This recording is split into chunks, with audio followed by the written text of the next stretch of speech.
in case you're not going to the theatre, you could head over to Borough Market. Now, Angela Clutton, who's a food historian, professional cook, recipe developer, and a regular writer for Borough Market, joins me now. Angela, how are you?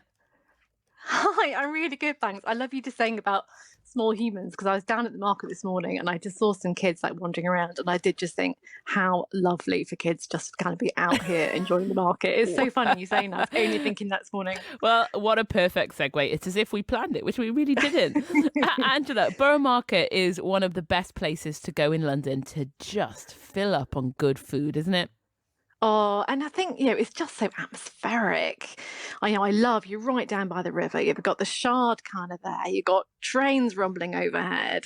And then you're bang in the centre of London. And then you've got all this wonderful produce from all over the countryside, all over the world, really kind of right there. It's just so atmospheric and the colours and the smells. What is your favourite thing to eat at Borough Market? Because I can't think about Borough Market without thinking about that melted cheese that they pour over potatoes and they Oh, just yeah. scrape it straight off the wheel. And I'm just salivating over my Yeah. microphone now. And I think that's one of those things that it is about the eating of it, because obviously, like, melted cheese and potato, what's not to love? And it is about the smells and things you say, but it's also a little bit of theatre of them doing it. And you sort of Yeah. have a little bit of a show and you see what they're doing. And I think that's true of a lot of places, but I'm stalling for time because I'd hate having to think, what's my favourite thing? I know, because you don't What want to is my pick, do favourite you? Because thing? there's so many. No. You have I'm to going to go pick for one. Okay, I'm going to go for Maria's Cafe, which is like proper old school, like, London caf, right in the middle of the market. And you can get, a bubble and squeak sandwich. Ah, okay. And that's on a winter's morning. If you're just, feeling like you need something to get you through, that's really good. That's the one. I'm from the north. Bubble and squeak is a thing there that I never really got into, but it is a real thing. Yeah, me too. Um, uh, Listen, Angela, you are a writer for Borough Market. What is something about Borough Market that we might not know about that you will know about, knowing all about it? Uh, just how much knowledge is there?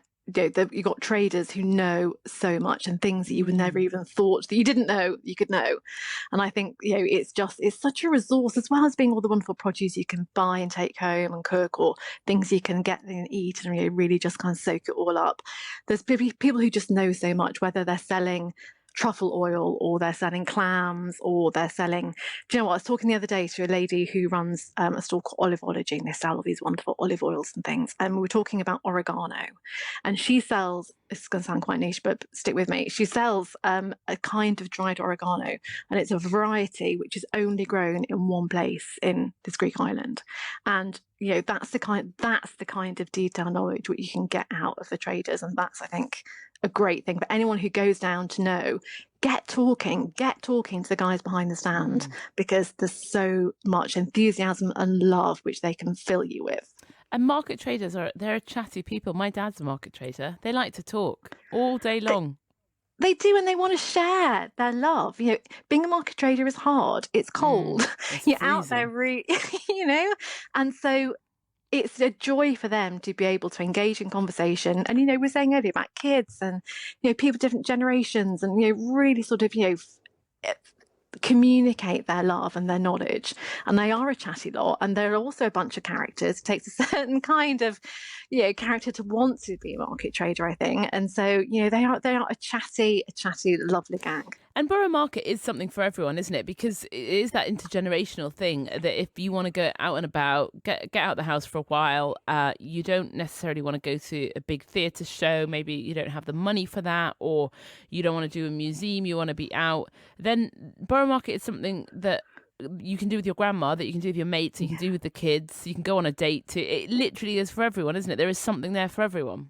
Yeah, I mean, that is exactly it. You just wander around, and you can, try a little bit of cheese on a stand, or a little bit of, ham or something. You buy yourself a coffee, or you can sit and have something, much more substantial. You can just soak it up, and that's one of the joyous things, really, that it's just there for people to just wander through. I really feel that it is for everyone, and and especially it's near London's market, and Mm. it's a great place for locals and the wider London community to really, really enjoy. And I think it's there for the grabbing. I recommend going around doing sweet savoury, sweet savoury, sweet savoury as a technique around Borough Market.